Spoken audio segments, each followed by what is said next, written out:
E a gente vai conversar agora com o consultor de risco político e relações internacionais, Marcelo Suano. É interessante que você falou já do ataque do Hezbollah.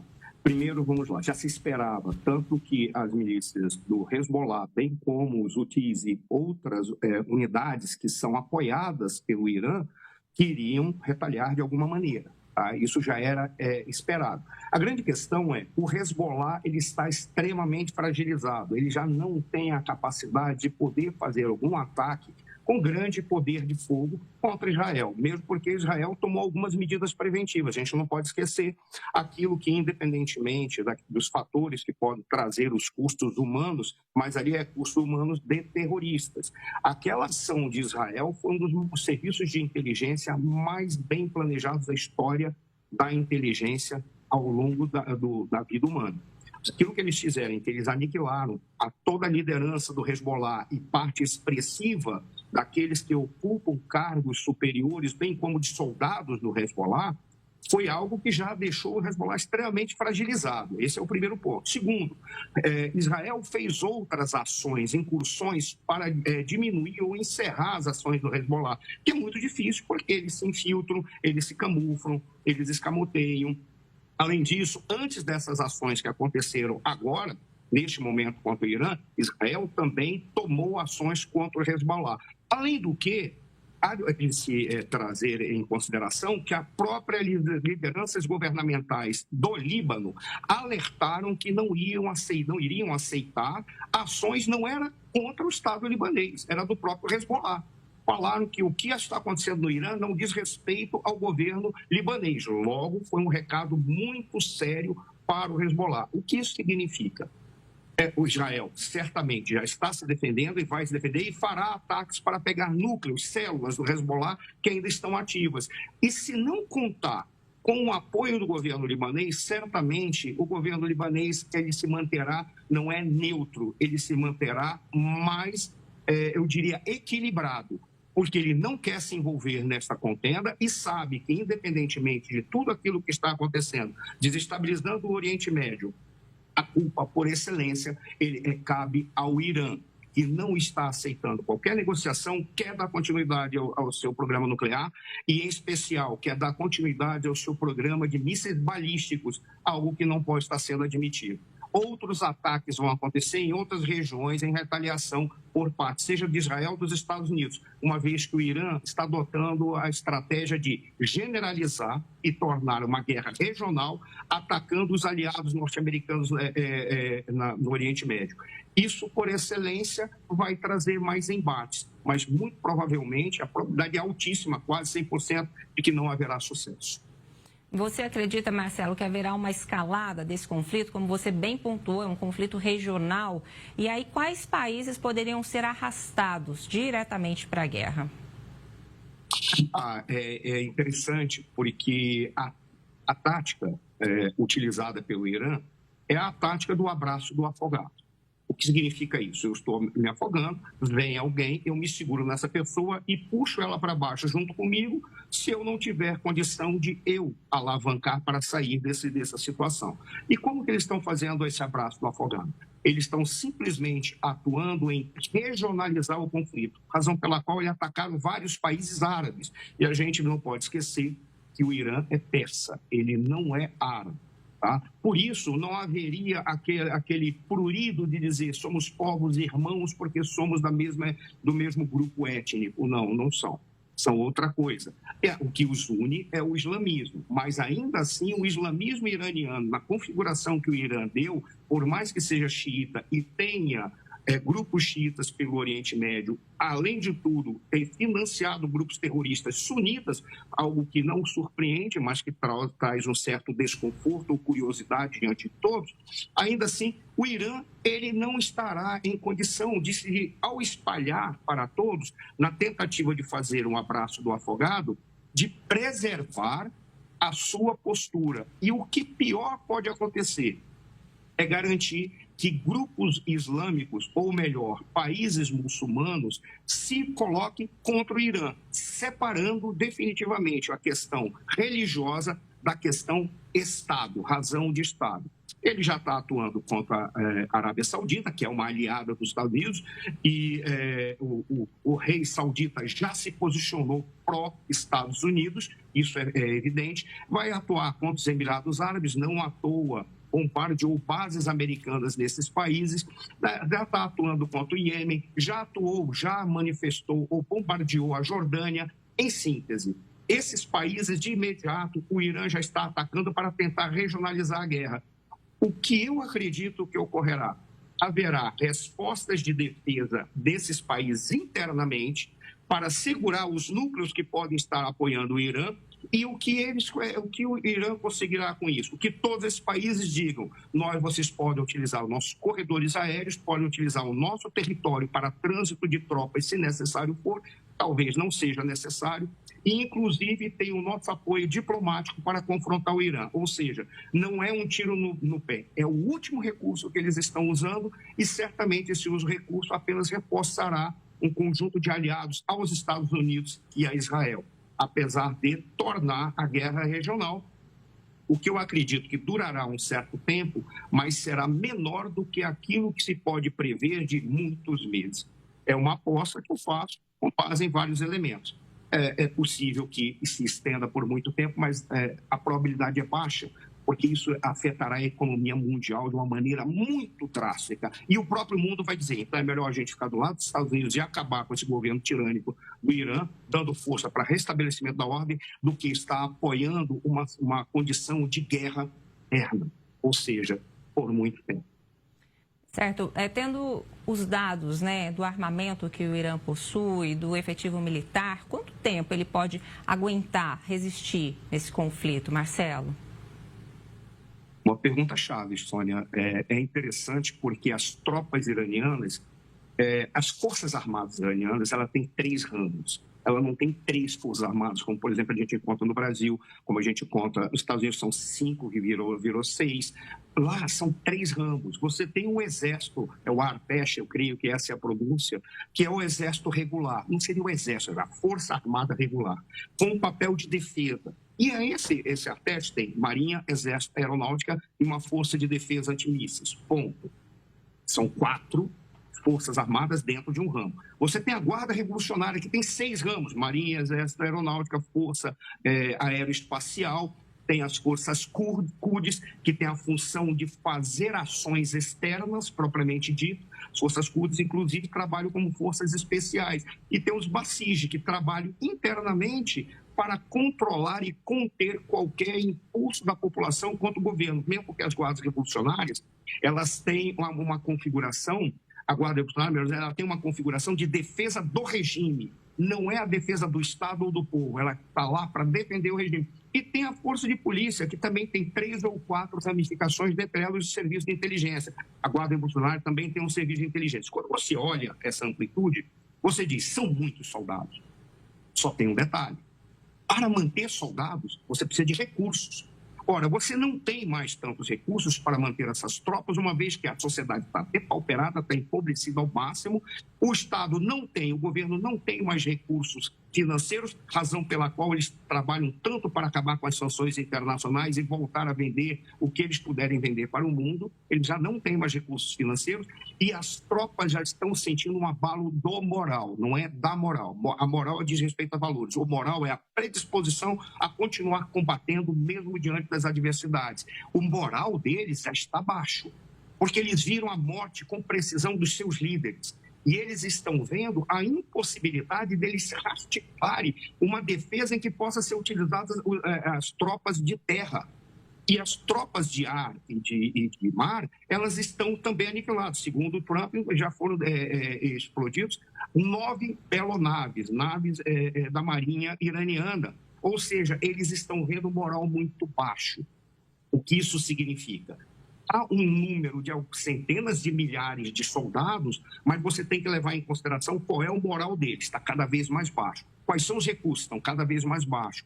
E tanto Israel quanto os Estados Unidos foram inteligentes, em especial Israel, de não limitar a ação à questão nuclear, às usinas nucleares, mas aos lugares que são silos de mísseis e os ambientes em que há a produção de mísseis balísticos, de forma que, explodindo os mísseis balísticos, acabando com o sistema de drones e acabando com a força nuclear, o sistema de drones e os mísseis balísticos estão reduzidos ao máximo possível. Chegará uma hora que não haverá recursos para repor. Por isso, diante do quadro da queda do moral e da redução de recursos e a redução de equipamentos ou de armamentos, a tendência é que dure menos do que aquilo que o Irã está falando. Talvez um pouco mais do que o Trump esteja falando. Talvez isso aí em algumas semanas, mas a gente não pode fazer uma aposta muito convicta, porque vários analistas fizeram apostas de que, por exemplo, na Ucrânia duraria 4, 5 dias, uma semana no máximo. Eu fui um dos que imaginava que seria rápido, por outras razões, que não interessa aqui. Mas veja, isso a tendência é de que seja rápido, porque o regime não terá como se sustentar por causa das tropas com moral baixo, sociedade revoltada, poucos recursos financeiros e a queda do efetivo de armamentos. Marcelo, você falou da sociedade revoltada, né? Com a morte do Ali Khamenei, eles já se reorganizaram, colocaram ali um novo líder provisoriamente, até que seja eleito, não sei se é a melhor palavra para falar nesse caso, mas um novo representante, enfim. Mas na sociedade há um índice de rejeição por esse regime, haviam protestos em andamento, aliás, que terminou com muitos mortos, né? De fato, o Trump falou em alguns momentos que é uma chance dos iranianos se organizarem e se verem livres desse regime. Você acredita que isso pode acontecer?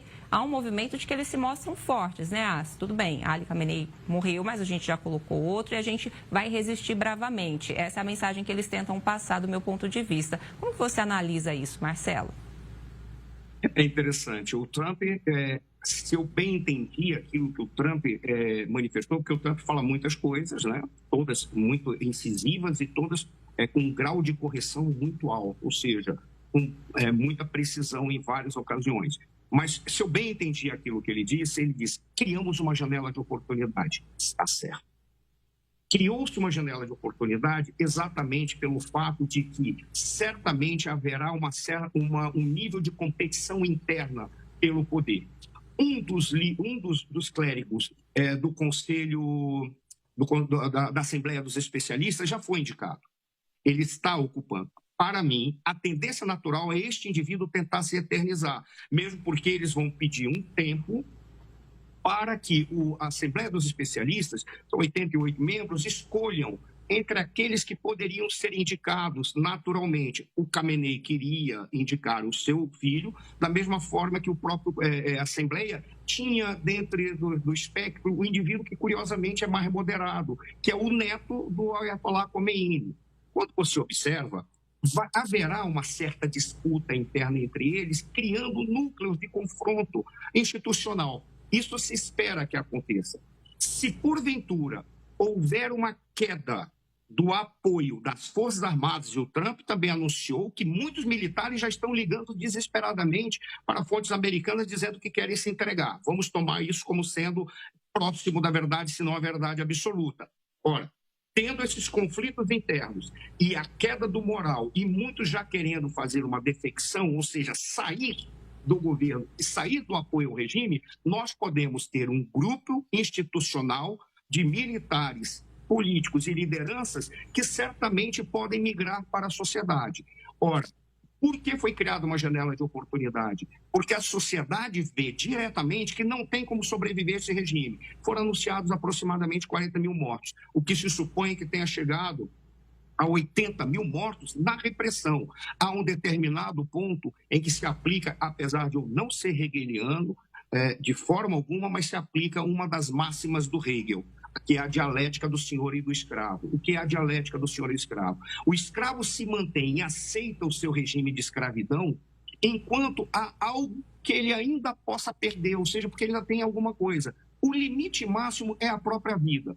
Quando o escravo percebe que ele já não tem mais nem a vida, porque a vida está sendo jogada no lixo ou ele está sendo morto a cada momento, a tendência natural é o escravo ir para o embate. e ele vai para o embate do tudo ou nada, porque ele já perdeu tudo. Inclusive, a sua vida pode ir embora amanhã. Então, ele arrisca e ocorre uma inversão. O escravo torna-se senhor porque dizima o senhor. E os senhores que estavam associados aos grandes senhores tornam-se escravos, ou seja, é uma inversão.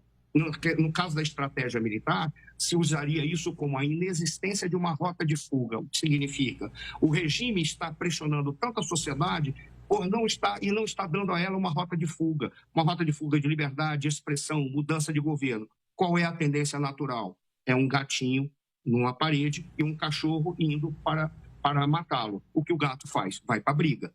Como não tem a rota de fuga, é a mesma coisa da dialética do senhor e do escravo. A tendência natural é de que essa população vá para o tudo ou nada. A janela de oportunidades foi criada, há uma defecção e essa população tende a se rebelar. Mesmo que a elite do regime e um certo grupo de militares estejam dando apoio, mas isso tenderá ao esgotamento. Em determinado momento, eles não terão mais recursos e aí, mesmo tentando se refortalecerem, eles não terão como subsistir.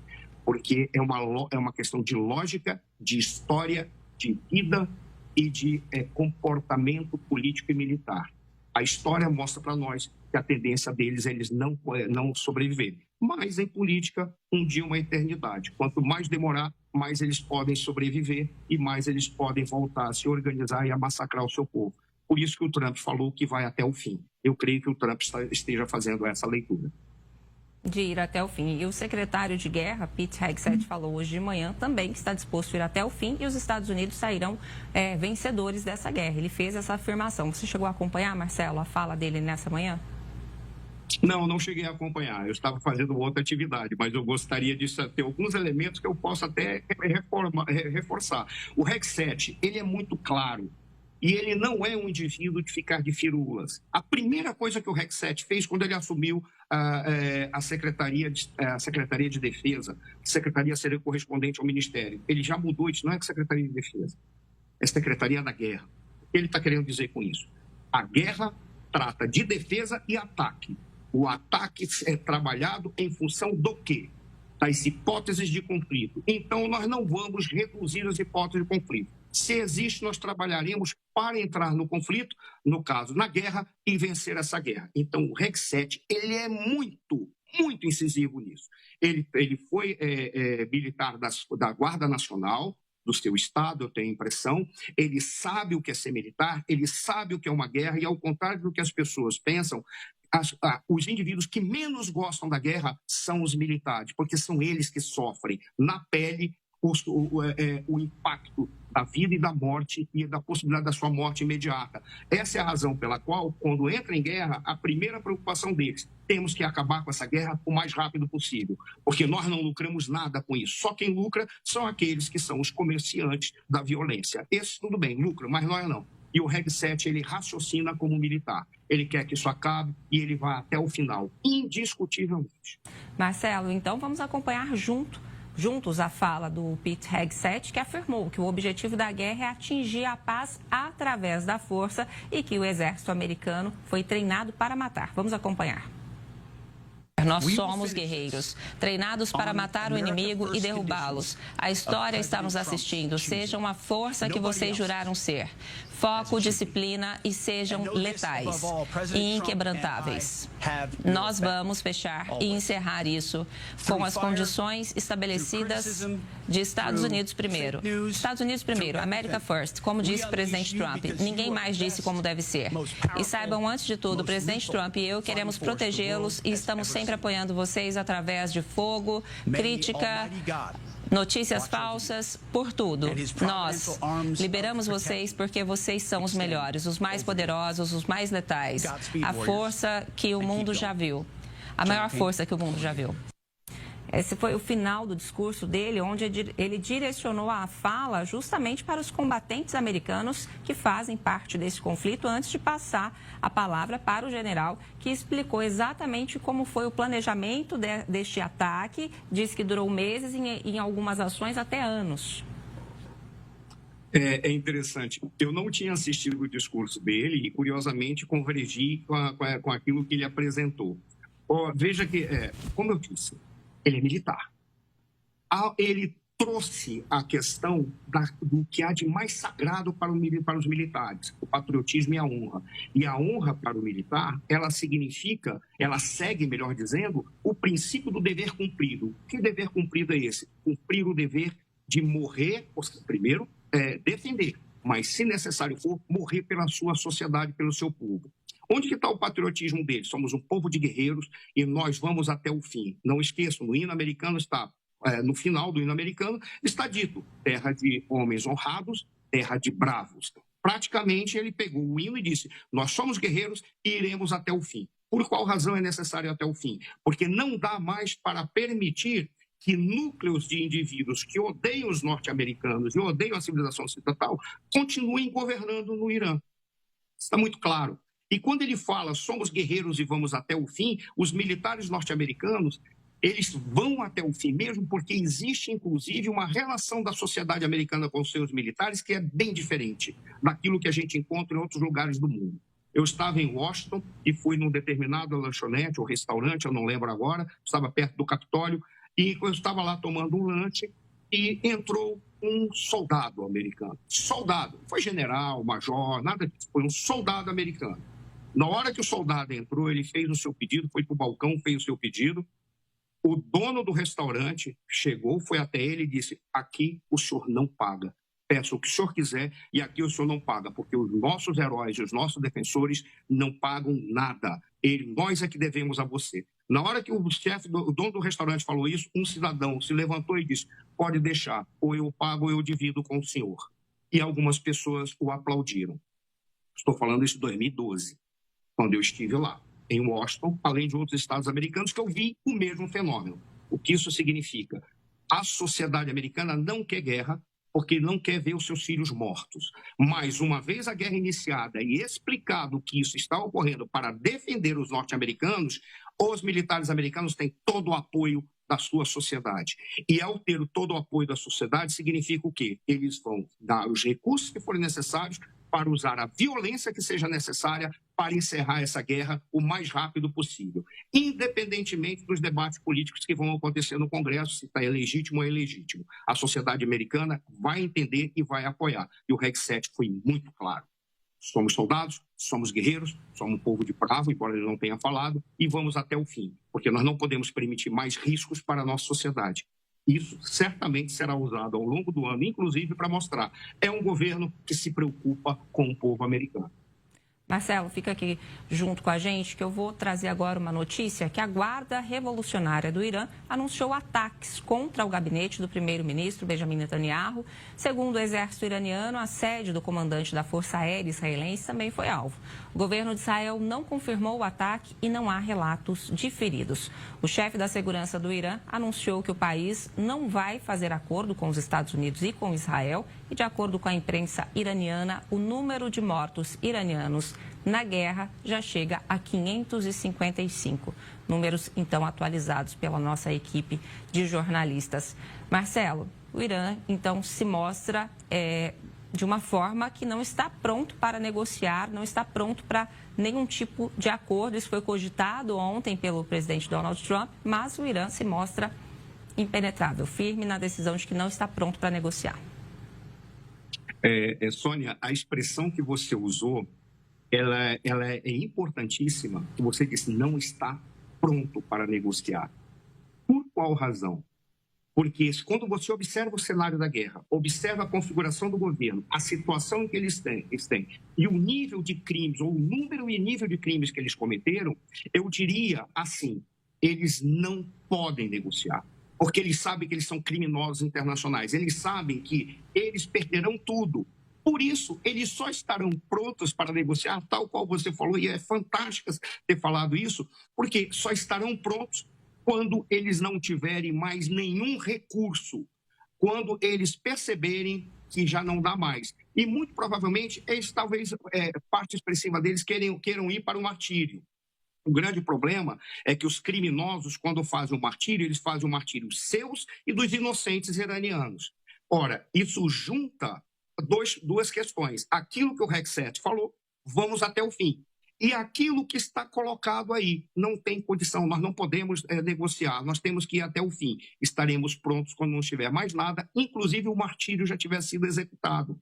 Essa é a razão pela qual eles vão continuar bombardeando para tentar regionalizar o conflito, imaginando que poderão surgir grupos para fazer revoltas internas nos países árabes, ou que esses países árabes possam ficar ao lado deles, argumentando que são muçulmanos contra os ocidentais, algo que não está se configurando. E aí eles tentam atingir o gabinete do primeiro-ministro, o Netanyahu. Ora, o domo de ferro, ele é muito poderoso. É possível que haja algumas restos que passem do domo de ferro, que é o sistema de defesa israelense, mas dificilmente atingirão o gabinete do primeiro-ministro ou atingirão o governo israelense sem produzir algo que seja a manutenção e a estabilidade governamental. Até porque a tecnologia que eles têm, apesar de ter uma boa tecnologia de drones, não se compara à tecnologia que tem Israel. Fotos do primeiro ataque que aconteceu no ano passado de Israel ao Irã, quando eles foram para minar o sistema, o programa de mísseis balísticos, uma das fotos que foi divulgada para o mundo inteiro e foi confirmada que era real, é um míssil entrou no apartamento de um dos líderes, de um dos chefes do programa, e atingiu o quarto desse indivíduo. Isso é tecnologia. Eu não estou glamorizando a morte nem a violência, estou apenas falando da tecnologia. A tecnologia é gigantesca, coisa que os iranianos não têm. Por isso, ficar bombardeando, eles precisariam ter muitos mísseis, centenas e milhares de mísseis para poder jogar todos e um ou dois romper o domo de ferro. E ainda assim, esses mísseis precisam ter uma tecnologia de precisão que eles não têm, razão pela qual o efeito me parece que será muito, mas muito baixo. Vai restar apenas eles irem até o fim. Marcelo, outra notícia que chega aqui para a gente é que nesse terceiro dia de guerra no Oriente Médio, novas explosões atingiram a capital iraniana, Teherã. Já o Irã voltou a disparar mísseis contra Israel e, segundo o exército israelense, os sistemas de defesa aérea, como você mencionava, foram acionados para interceptar os projéteis. Sirenes de alerta soaram em várias regiões e a população foi orientada a buscar abrigo. A escalada aumenta e a tensão mantém o país em alerta máximo. Em um ataque anterior, no final de semana, 9 pessoas morreram em Israel quando um míssil atingiu uma cidade perto de Jerusalém. Marcelo, é exatamente o que você falava da tecnologia e dos sistemas de defesa israelenses. Israel, olha, eu tenho uma reverência, uma admiração e respeito muito grande pelo povo judeu, em especial pelo povo israelense, porque o povo israelense não é composto só por judeus. Israel é a única democracia no Oriente Médio. Inclusive, no parlamento israelense, há árabes, muçulmanos, cristãos e indivíduos que são população de Israel e participam do processo político. E há policiais muçulmanos que atuam dentro de Israel. Então, voltando, é algo muito espetacular a forma como é organizada, em especial o sistema de defesa israelense. A tecnologia israelense ela é usada no mundo inteiro. Quando alguém pegar um táxi, ou pegar um Uber, ou pegar o seu carro e olhar e diz, puxa, eu vou seguir pelo Waze. O Waze é uma invenção israelense, tem várias outras. Então, a tecnologia deles detém precisão de combate e capacidade, eficiência na defesa. Há um risco de falhar aqui ou ali, como, por exemplo, falhou naquele ato monstruoso do Hamas, e ali resultou em 1.200 mortos.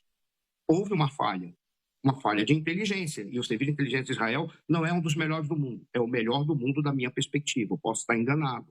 Mas a forma como Israel trabalha é sempre estrategicamente, e a população israelense está preparada para qualquer ação desta natureza, mesmo porque todos servem ao exército. E as soldadas, vamos colocar bem isso, as mulheres que são soldados israelenses, são combatentes espetaculares. Talvez só alguns grupos, algumas mulheres da Turquia que conseguem se equiparar, mas elas são espetaculares. Então, a sociedade israelense está preparada para suportar isso, está preparada para pegar em armas, para se defender, inclusive. Em síntese, foram feitos ataques, mas a tentativa do Irã é dizer assim, vamos bater em Israel e bater nos aliados dos Estados Unidos e estimular rebeldes e revoluções internas nesses países para dizer, olha, o nosso inimigo é Israel, não são os árabes, é Israel, para tentar ver se une. Eu não acredito que isso terá sucesso. O sucesso é baixíssimo, a perspectiva de sucesso é baixíssima. E Israel, mais uma vez, vai sobreviver. Não são apenas 10, 20, 30 anos ou 50, 100 anos que Israel está sobrevivendo. São milhares de anos, mais de 5 mil anos. Mais de 5 mil anos. Marcelo, e esse ataque, essa guerra, a gente já pode chamar de guerra, né? Já é uma nomenclatura aceita. Isso marca uma nova fase de instabilidade sistêmica, falando em política global? Sim, é curioso. É uma pena, porque eu teria que explicar alguns elementos de relações internacionais, mas vou muito direto na tua questão, Sônia. Está gerando uma certa instabilidade por uma razão muito simples. É uma guerra que é uma guerra fundamental para garantir, primeiro, a perspectiva de uma política externa do Donald Trump, que não veio apenas para defender os Estados Unidos. A primeira coisa que o Trump disse, os norte-americanos têm que ser grandes novamente por uma razão simples, porque os Estados Unidos não podem prescindir da sua grandeza, porque é a grandeza norte-americana que garante a sobrevivência dos Estados Unidos. É triste falar isso, mas é verdade. Os gigantes têm um problema muito grave. Quando eles caem para se quebrar totalmente por causa da altura em que eles estão. Então, primeiro, os Estados Unidos, o Trump falou isso. Temos que proteger os Estados Unidos e a sociedade americana. Mas proteger os Estados Unidos e a sociedade americana significa proteger o Ocidente e proteger os valores ocidentais. Proteger o cristianismo, que está sendo atacado no mundo inteiro e não é divulgado. As pessoas não divulgam como os cristãos são massacrados. É isso que ele está dizendo. Aí o Trump pegou e disse, para fazer essa defesa, eu tenho que reordenar o sistema internacional. Razão pela qual ele se impôs diante da Europa. A Europa se esquivou durante décadas, deitada em berço esplêndido, com base nos recursos que os norte-americanos propiciavam para garantir a OTAN, para garantir segurança comercial e econômica, ao ponto de ter perdido empresas. Ele simplesmente disse, então, nós vamos ser líderes. Esta guerra, ela é um ponto-chave para dizer o seguinte, nós temos que ir nos núcleos que podem significar a desestabilização do mundo inteiro. Podem ver, a Venezuela sofreu um impacto, mas não desestabilizou o mundo. Já o Irã, sim, porque o Oriente Médio significa a produção de petróleo, que fornece para o mundo inteiro, ela significa o encontro de 3 civilizações, poderíamos dizer 4 civilizações. Ali, o que ocorre lá, se for generalizado, pode significar uma desestabilização e uma guerra geral. O que é uma guerra geral? Guerra geral não é como estão falando aí, guerra total. Guerra total é a guerra que envolve todos os segmentos de uma sociedade para defender esse país, produzindo ataque e suporte logístico e suporte econômico. Isso é guerra total. Guerra geral é a guerra que envolve todos os grandes do sistema internacional e, por isso, envolve o mundo inteiro. Ora, ali o que acontece significa a desestruturação do sistema internacional, podendo gerar uma guerra geral. Produzir, para não ficar essa sonoridade errada, produzir uma guerra geral. Por isso que o que está ocorrendo ali vai representar um reordenamento. Enquanto Trump mantiver a postura firme, certamente ele vai dizer, estamos reordenando de uma perspectiva de preservar os valores ocidentais. Agora, é óbvio, para isso ele precisa ter apoio dos europeus, que até agora estão se mantendo, eu diria assim, com uma certa elegância estratégica, mas não estão tendo a coragem diplomática e a coragem estratégica de se assumirem enquanto Ocidente. E por isso dizer, estamos ao lado dos Estados Unidos definitivamente. Porque todos estão dizendo, apoiamos os Estados Unidos fizeram, o Irã é um regime de desestabilização do mundo, mas nós temos que defender também os princípios da ONU, a autodeterminação dos povos, que é uma outra consideração, se tiver uma outra oportunidade a gente pode tratar, para ver como isso é divulgado de uma forma inadequada, às vezes até cínica. Porque se aplica ali não a questão da autodeterminação dos povos, mas um povo só tem direito à autodeterminação quando ele, usando dessa autodeterminação, não massacra o seu próprio povo para apoiar determinados governos que querem massacrar outros povos, atingindo a autodeterminação dos outros. Por isso se legitima que a autodeterminação dos povos, no caso do Irã, esteja sendo respeitada para preservar e recompor um governo legítimo pela sua sociedade, já que o Irã desestabiliza o mundo inteiro. Não é só o que ele está fazendo lá. Ele estimula e financia terrorismo no mundo inteiro. Marcelo Suano, consultor de risco político e relações internacionais, muito obrigada. Ficou mais de 30 minutos aqui com a gente. Muito obrigada pelo seu tempo, muito obrigada por ter esclarecido questões importantes em relação a esse conflito no Oriente Médio. Boa semana para você, Marcelo. Obrigada mais uma vez.